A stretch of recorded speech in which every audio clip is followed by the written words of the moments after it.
Bonsoir et bienvenue dans Sport 10, votre magazine qui traite de l'actualité sportive du département. Ce soir, au programme du basket, c'est le week-end de la Coupe de France et la Guadeloupe accueille la Guyane pour savoir qui représentera la zone Antilles dans la compétition. Le COSMA et l'US Sinamari sont les deux équipes guyanaises qui seront opposées à l'Étoile de l'Ouest et à la MJC des Abîmes. Nous avons en plateau le plaisir de recevoir le président du COSPA, M. Crépin-Keza, bonsoir. Bonsoir. Et la vice-présidente également, et puis chef de délégation du COSPA, Mireille Henry, bonsoir. Bonsoir. Il y aura aussi une autre activité plus calme, et ça dépend, puisqu'on abordera différents aspects, donc des bienfaits de la santé, puisqu'on parlera également de Tai Chi et de Viet Vo Dao ce soir.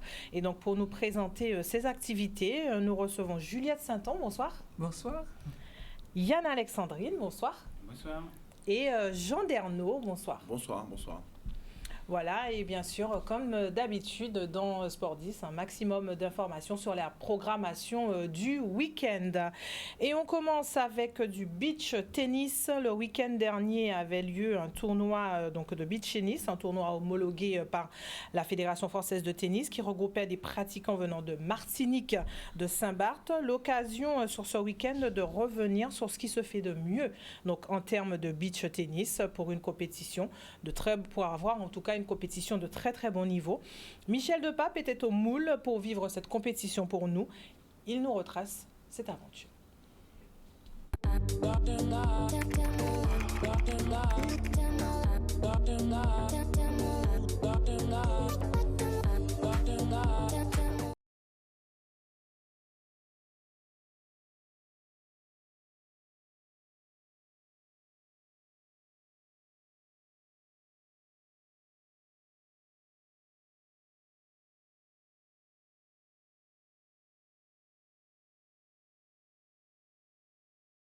Donc nous sommes sur la ville du Moule avec l'association Guada Beach Tennis qui accueille donc le BT1000. Donc BT1000 ça correspond au nombre de points gagnés sur le tournoi qui est le plus gros niveau national. Donc il y a des joueurs de Martinique, de Saint-Martin qui accompagnent donc évidemment tous les joueurs de Guadeloupe qui sont également présents des différents clubs. Je voulais participer à ce tournoi parce que déjà j'aime ce sport, c'est une passion en soi, c'est un sport qui me tient beaucoup à cœur. Et pour m'entraîner aussi parce que l'année prochaine normalement pour en été on va aller faire les France avec Thiago Andréoletti mon partenaire et normalement faire les régionaux en Guadeloupe puis les France et espérer faire les Europes après, ça à voir si on est sélectionné. Donc pour m'entraîner, prendre des points pour le classement et du coup prendre un niveau aussi et prendre du plaisir, s'amuser aussi parce que le beach c'est avant tout un sport où il faut s'amuser et prendre du plaisir. GBT a la chance d'avoir une ville qui participe à le développement du beach tennis avec un nombre de terrains impressionnant qui permet en fait de faire un tournoi jeune, un tournoi mixte, un tournoi homme et un tournoi femme. Donc il y a 4 tournois sur le même week-end. Ça permet aussi aux organisateurs de tout recentrer, de ne pas avoir à l'organisation, c'est plus facile à tout gérer en même temps et à la fois de rassembler tous les joueurs, que ce soit les petits et les grands pour que ce soit un peu une fête du beach tennis et pour le développement ça participe à que tout le monde se connaisse parce qu'il y a différents clubs, Gosier, Sainte-Anne, Saint-François et évidemment le Moule. Et comme ça permet de rencontrer tous les joueurs qui jouent un peu au beach tennis de façon en compétition, même si la compétition pour certains c'est plus le plaisir de se retrouver tous ensemble. Physiquement, courir dans le sable toute une journée c'est long, ça dure un week-end avec le soleil. On a de la chance d'avoir des super conditions, nous en Guadeloupe, en métropole c'est encore différent, ils jouent sous la pluie, il fait très froid, donc on va pas se plaindre du soleil mais c'est sûr que c'est dur, rigoureux physiquement aussi. Sur les Antilles, il y a 2 ou 3 BT1000, donc il y en a un en Martinique et 2 en Guadeloupe, parce qu'il y en a un en Guadeloupe continentale et un sur les dépendances, donc soit Saint-Martin, soit Saint-Barth selon les années.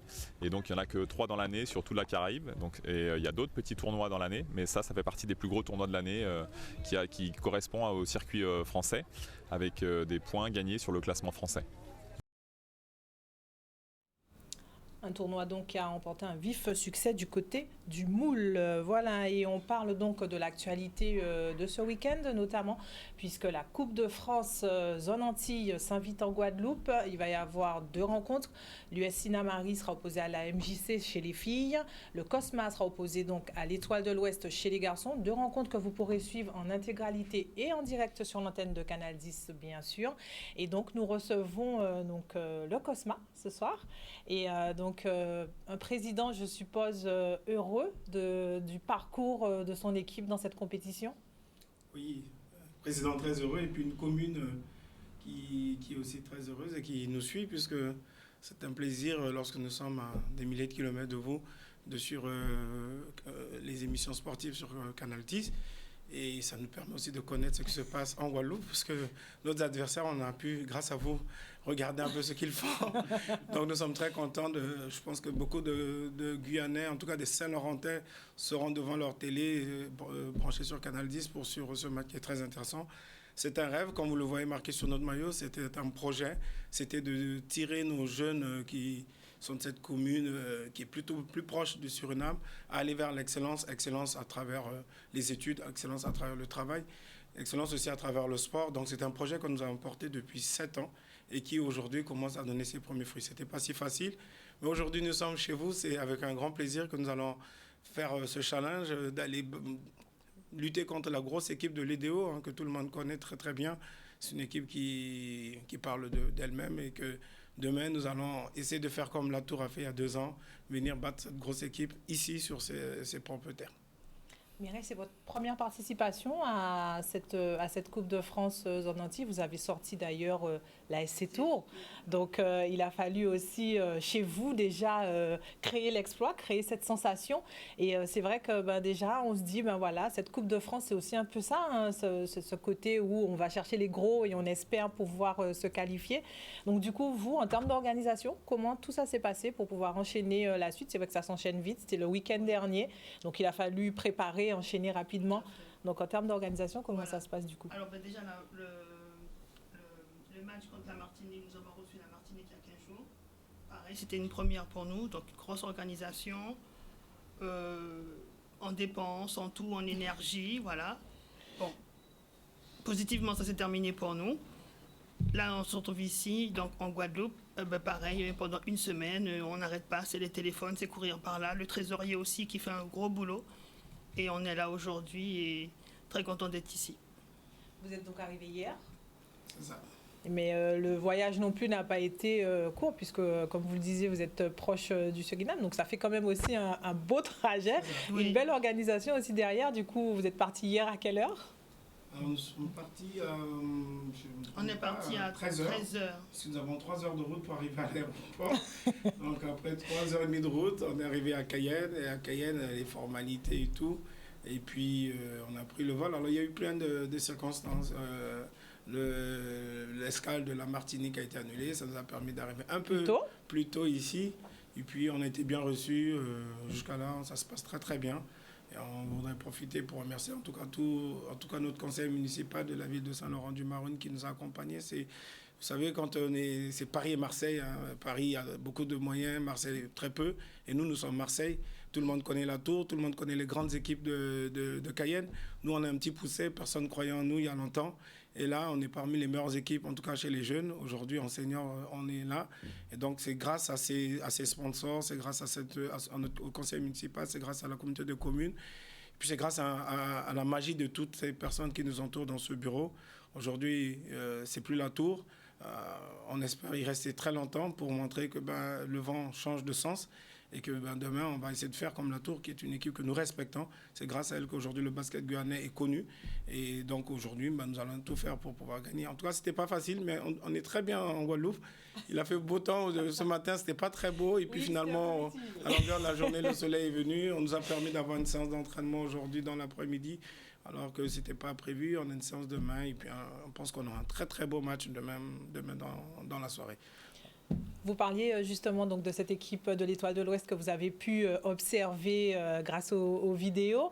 Alors du coup, votre équipe, votre sentiment sur le match de demain, est-ce que vous pensez avoir les armes pour pouvoir justement défier, proposer une belle adversité à cette équipe de l'Étoile de Demain, l'Ouest? ça sera Samson comme Goliath. D'accord, David comme Goliath. Nous, on est le petit David. Nous avons notre on a notre dispositif qui est un tout petit lance-pierre en face de Goliath. Mais on vous remercie parce que grâce à vous, on a pu voir quand même beaucoup de matchs de DO. Ce qui n'était pas le cas pour la Martinique. On ne connaissait pas l'USAC. Et du coup, toute la Guyane est restée à suivre Canal 10, mais on n'a pas pu voir l'USAC. Bon, on a eu la chance de jouer contre eux et ça s'est bien passé. Et deux, on les connaît parce que ça fait des années qu'ils viennent en Guyane. Il y a une grosse rivalité entre ces deux, orange noir et orange blanc. Nous, on n'est pas orange, nous, on est bleu. Voilà, nous, c'est l'amour, la tendresse, et voilà. Et donc, grâce à la Tour, on a vu beaucoup de matchs de l'EDO. On les respecte, c'est des joueurs qui ont beaucoup d'espérance que nous n'avons pas. Nous, c'est notre premier tournoi en dehors des frontières de la Guyane. Oh, on a tout à y gagner. On a un peuple qui nous suit. Vous savez, demain, vous allez peut-être péter comment on appelle ça, les audiences. Voilà, c'est sûr. Parce que tout le monde nous appelle comment faire pour suivre ce match. On a dit, regardez sur Canal 10, vous pourrez nous suivre. Et nous, on va tout faire parce qu'on n'a rien à y perdre. C'est une première pour nous. On va aller sans angle, corps, tout ce qu'on a. On va tout faire pour que la commune de Saint-Laurent-de-Maroni, qui est une toute petite commune, toute belle, quand on quittait l'hôtel pour venir, on s'est dit, waouh, autant de kilomètres. Nous, dès qu'on a démarré la voiture, on arrive sur n'importe quel bout de notre territoire.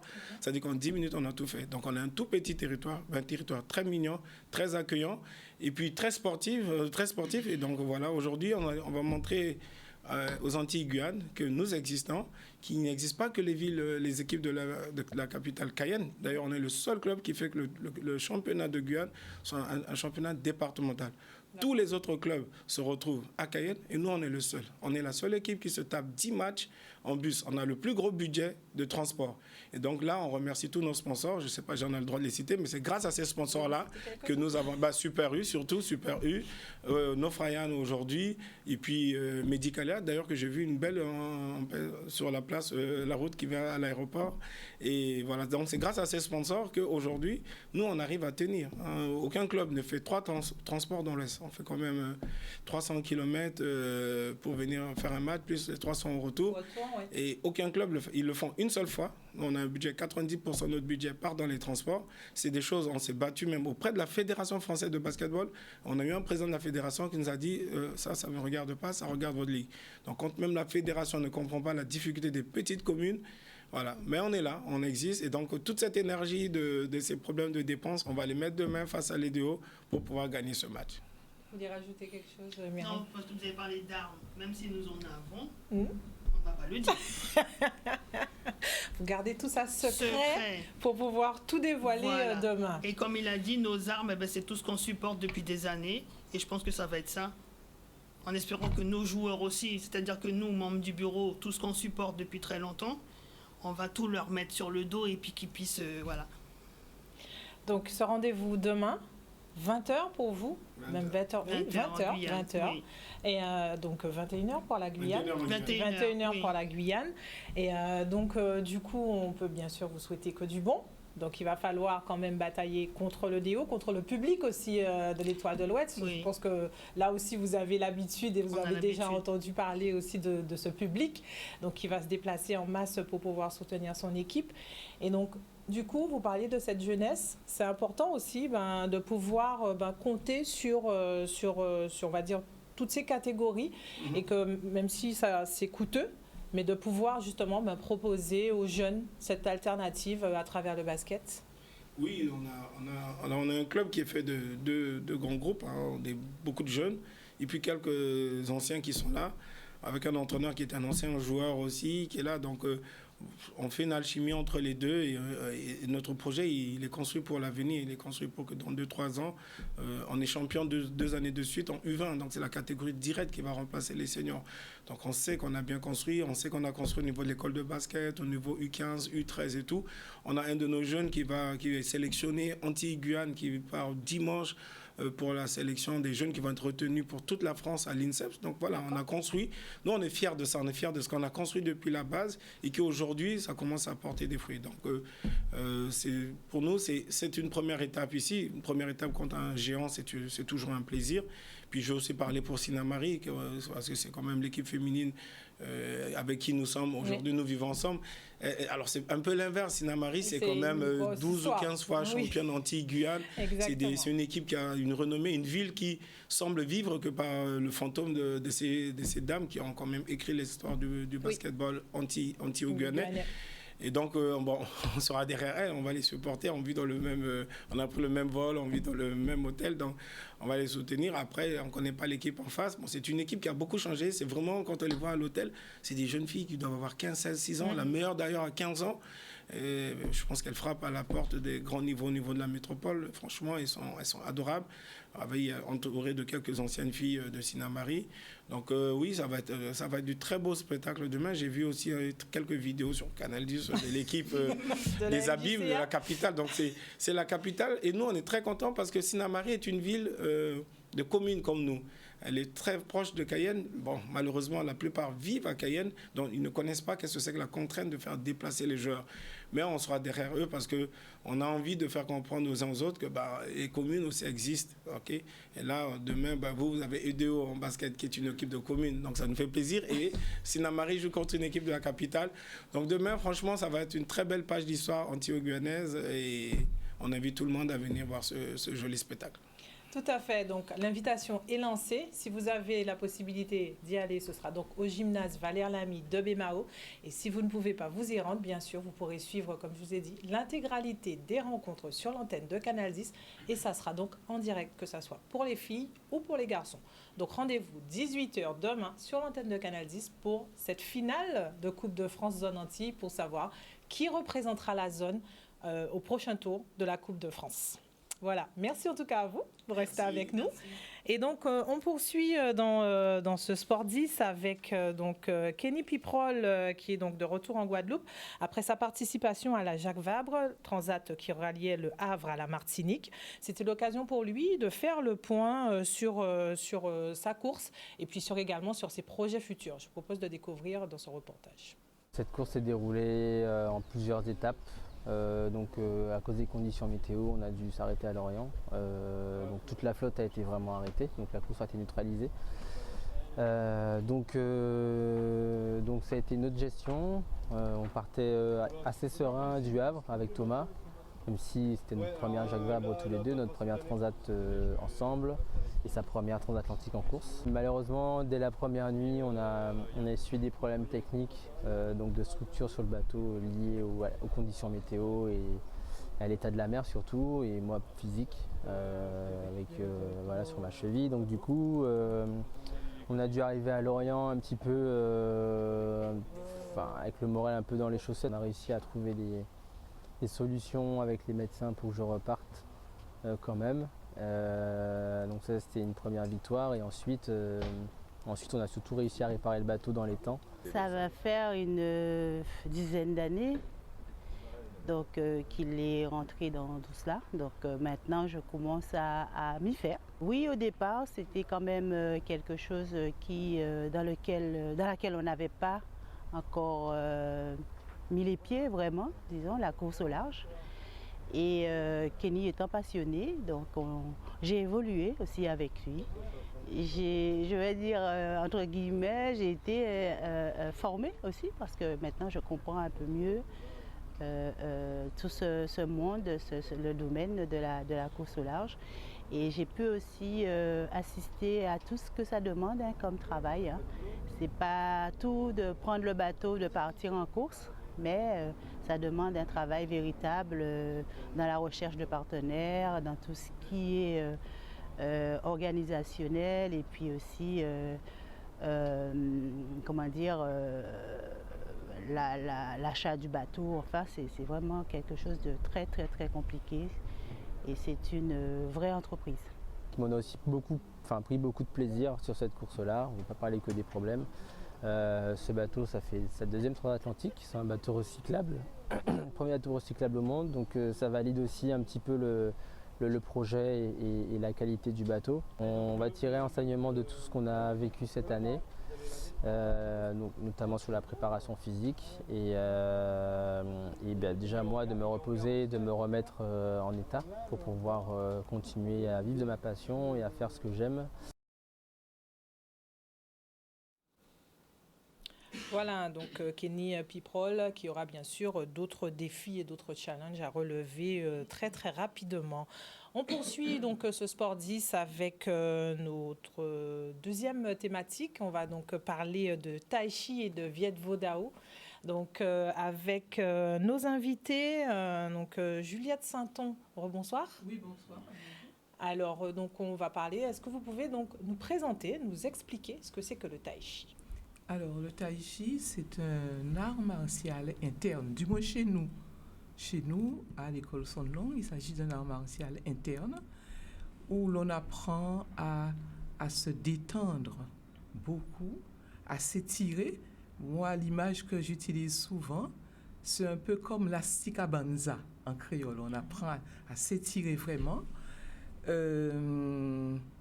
l'on apprend à se retrouver en soi, par le biais de la respiration profonde qui nous apporte l'énergie vitale. Et ça tonifie le corps beaucoup. Voilà, c'est cela. Donc votre club, est-ce que vous pouvez du coup nous parler de votre club, des activités qui sont proposées? Oui, nous avons une série de clubs. Nous avons des clubs. Moi, par exemple, mon club, il est à Pointe-à-Pitre le mardi soir à 18h. Mais il y a aussi pas mal de clubs.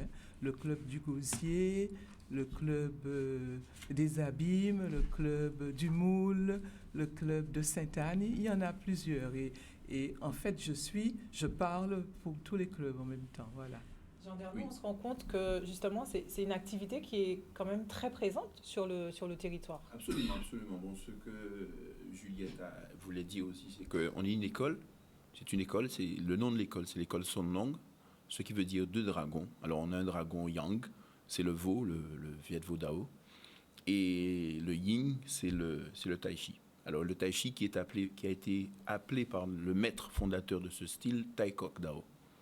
Alors, le Tai Chi, c'est l'art de la souplesse. C'est la voie de la souplesse.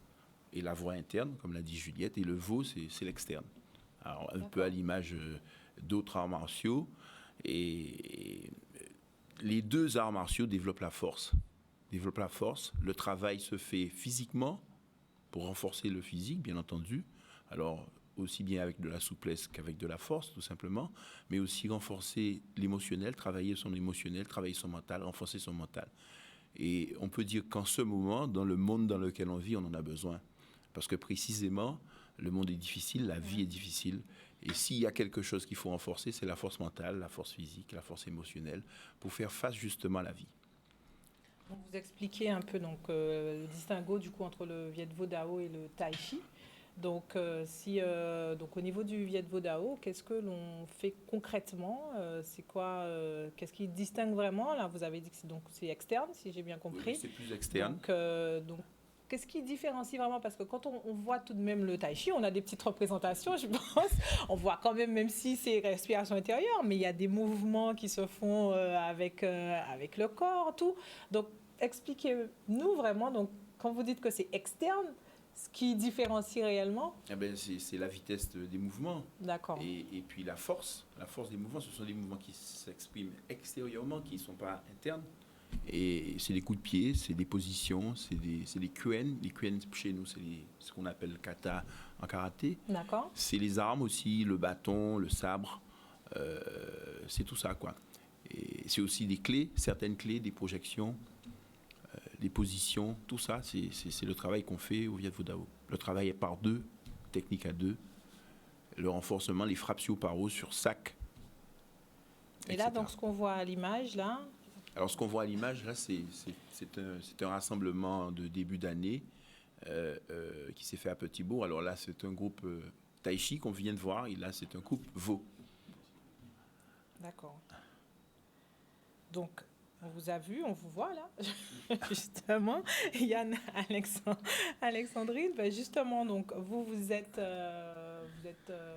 enseignant, vous êtes ou pratiquant. Expliquez-nous un peu votre fonction. Alors, je suis pratiquant avant tout ça. Ça fait plus de 12 ans que je pratique le Viet Vo Dao et je suis assistant. Donc, j'accompagne mon professeur à mener le club sur Pointe-à-Pitre. D'accord. Voilà. Alors, du coup, comment ça se passe les cours? Si on souhaite, du coup, vous faites de toute façon, vous pratiquez les deux. Les deux vont toujours de pair ou est-ce qu'un club peut faire que du Viet Vo Dao ou plutôt du Tai Chi? Oui, il y a des fois qu'il y a des clubs qui font qu'une des disciplines. Ça dépend bien entendu des circonstances. Mais il y a des clubs qui ont les deux. Et donc du coup, à Pointe-à-Pitre, comment ça se passe? Alors à Pointe-à-Pitre, nous on a développé le Viet Vo Dao. D'accord. Avec Jean même d'ailleurs. Et donc c'est pour ça, le Viet Vo Dao c'est quelque chose où c'est le physique, d'accord. Donc on essaie vraiment de motiver les jeunes à venir nous rejoindre pour découvrir cet art, puisque j'ai la chance aussi d'être enseignant, donc je travaille avec les jeunes, et malheureusement, il y a peu qui pratiquent du sport maintenant, ils sont plus sur les jeux vidéo, donc on sait tous qu'ils ont besoin d'un cadre, de discipline, de concentration, enfin, les mêmes problèmes qu'on peut retrouver au sein d'un milieu scolaire, on les retrouve aussi dans les disciplines sportives. Donc, vraiment, c'est pour ça que j'encourage ces jeunes à venir nous rejoindre, afin d'avoir un cadre dans lequel ils pourront travailler, que ce soit le physique, mais que ce soit les aspects émotionnels qu'on a évoqués. Surtout quand on regarde l'actualité, effectivement, on se rend bien compte qu'au niveau de la gestion des émotions, il y a beaucoup de travail à réaliser. Est-ce que, Jean, est-ce que c'est de toute façon une activité à la limite qu'on pourrait coupler à d'autres sports? Parce que vous parlez justement donc, de cette concentration, de ce travail sur soi, qui pourrait être porteur. Par exemple, je prends l'exemple des basketteurs ou éventuellement juste déjà dans l'abord de la compétition, se structurer mentalement. Est-ce que ce serait un plus, un atout, de se dire que si je pratique cette discipline, ça peut être un apport complémentaire? Ou il faut s'engager pleinement dans la discipline? Moi, je dirais plutôt qu'il faut s'engager pleinement. Si on veut vraiment progresser, vraiment aller loin, s'engager pleinement. Alors, c'est sûr que c'est un formidable outil pour sa vie. C'est-à-dire se rendre fort pour être bien dans sa vie, dans sa profession, dans son foyer, dans son travail, dans sa vie de tous les jours. C'est un formidable outil. Et par contre, si quelqu'un envisage de commencer dans l'idée de devenir un grand basketteur, il finira par en être bon nulle part. D'accord.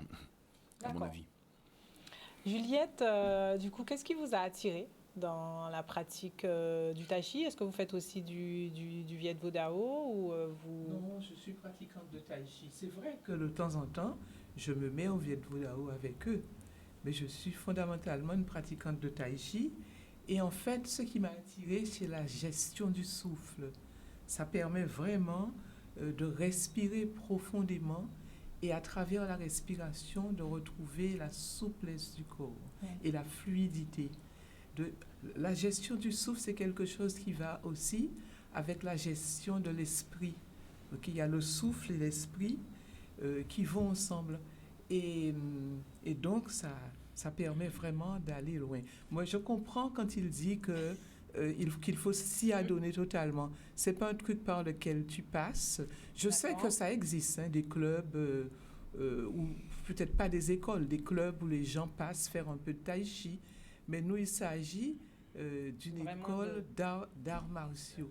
Et cela nous demande d'être profondément ancrés dedans. Par exemple, moi, lorsque je suis arrivée au Tai Chi, j'avais 40 ans.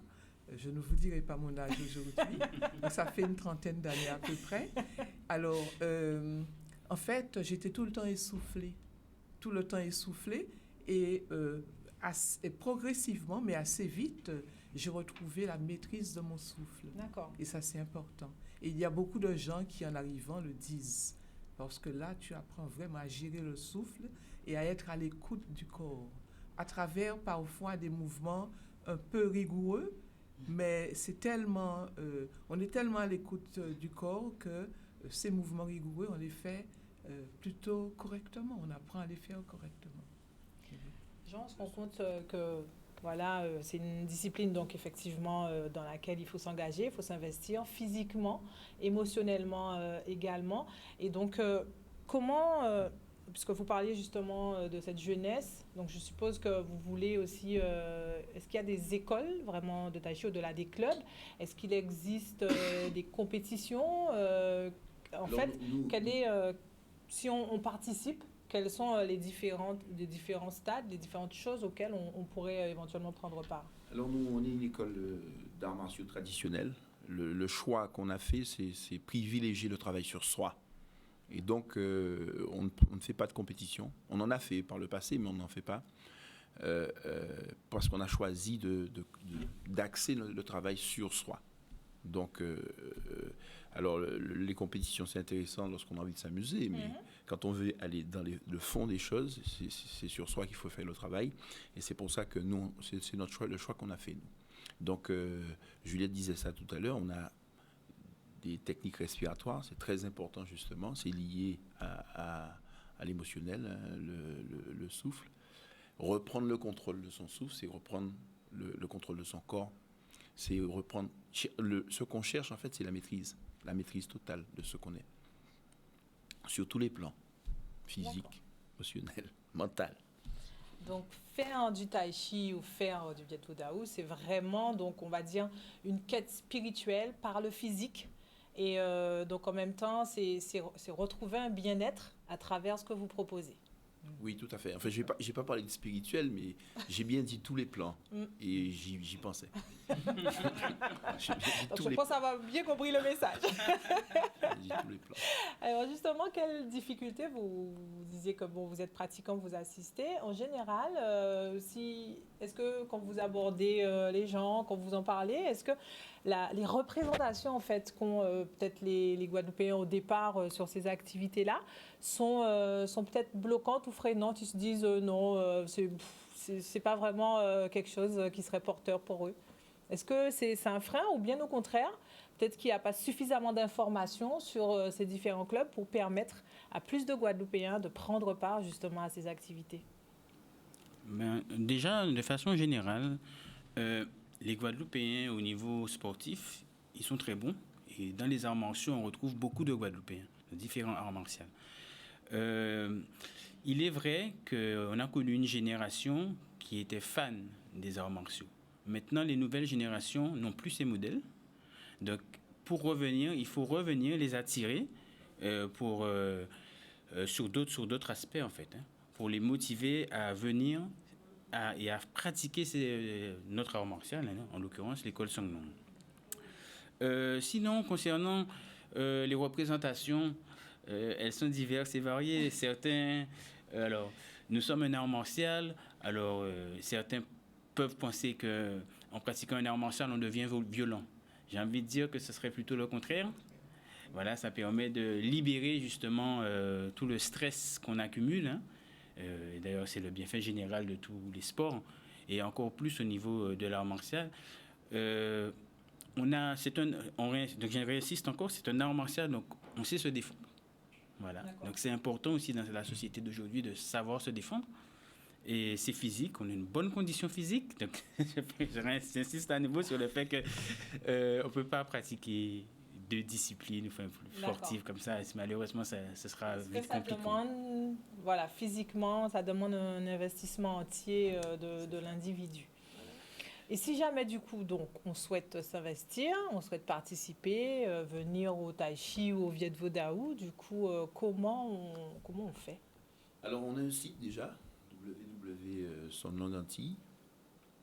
Sonlong, c'est le nom de l'école, Sonlong Antilles, qui regroupe l'ensemble des clubs sur les Antilles, en Guadeloupe, en Martinique, Marie-Galante notamment. Et on peut laisser deux numéros à la fin de l'émission pour les personnes qui souhaitent nous contacter.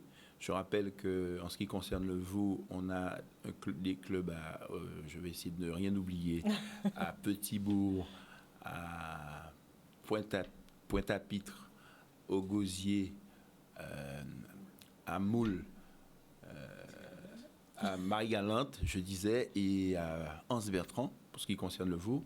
Pour le Taïkoc, Bémao, Petit-Bourg, Pointe-à-Pitre, Gosier, Sainte-Anne, Moule et Petit-Canal. D'accord. Et Marie-Galante aussi. Un travail à faire peut-être un peu sur la Basse-Terre, quand même, parce que je vous ai entendu.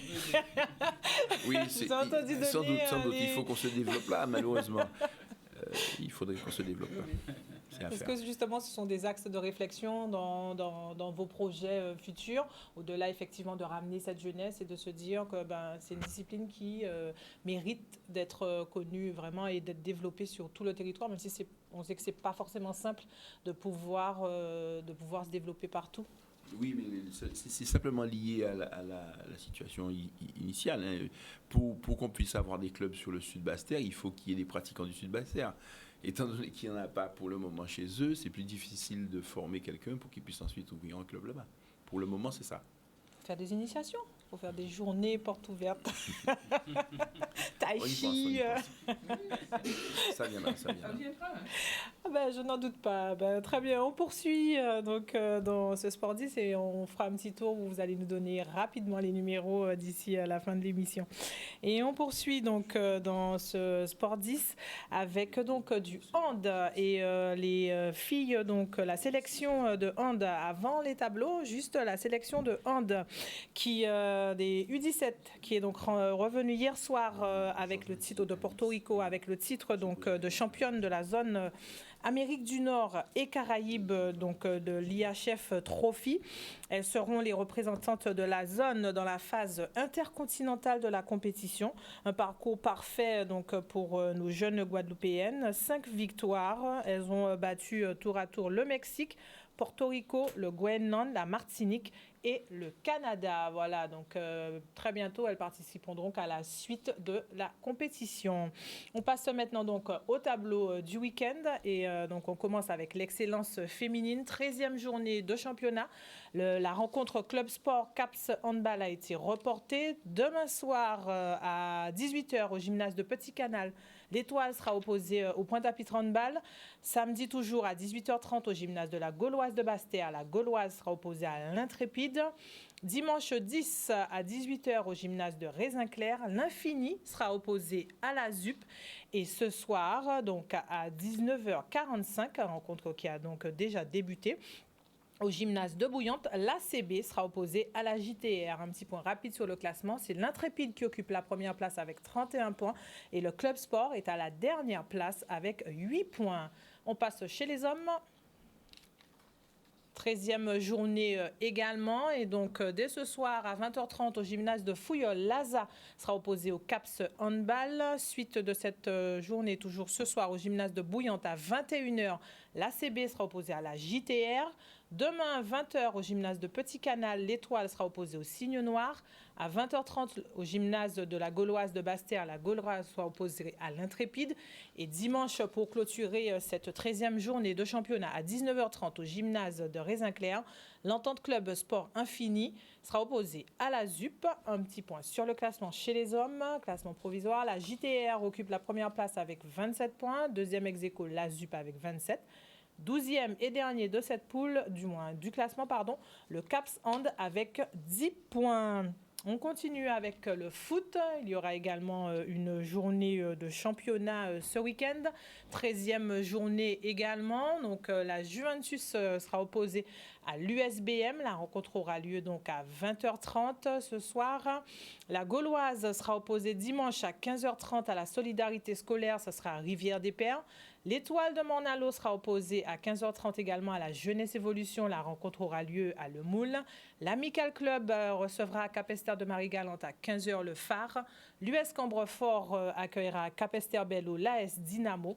Et l'AS Gauzier recevra à Sainte-Anne le Sporting. La rencontre aura lieu à 15h30. Premier au classement, le Sporting. Deuxième, le Sirocco occupe la dernière place au classement. La Solidarité scolaire qui est 15e avec 12 points. Il y aura également de l'escrime ce week-end avec donc le Grand Prix, le challenge d'escrime de la ville de Pointe-à-Pitre. Ce sera dimanche 10 décembre de 7h30 à 16h30 au Palais des Sports Laura Flessel. Donc les catégories concernées au fleuret M9, M11, M13, à l'épée M13 et M20 et fleuret et épée pour les catégories M15. Voilà, et puis également du basket. Au-delà donc de la journée du championnat de France, la Coupe de France Zone Antilles, il y aura également une journée de championnat. Donc la rencontre EDO New Star a été reportée à une date ultérieure. Le GISC va accueillir l'AOG, ce sera à 18h dimanche au Moule. La MJC sera opposée au Banello. La rencontre aura lieu mardi à 20h30 au Creps. Le Signe Noir sera opposé à l'USR à Baïf ce dimanche, ce sera à 18h. Et la rencontre GGB Phoenix a été également reportée. Voilà pour bien sûr ce programme du week-end. Un petit mot avec bien sûr nos invités. Les coordonnées. Premier téléphone 06 90 57 97 26. 57 97 26. Deuxième numéro le 54 67 70 06 90. Avant, je voulais rajouter toute petite chose par rapport aux représentations. Le tai chi est souvent associé aux dames. Je voulais dire que le tai chi, c'est aussi pour les hommes, jeunes et moins jeunes. Pas que les dames. Très bien. Cosma, demain?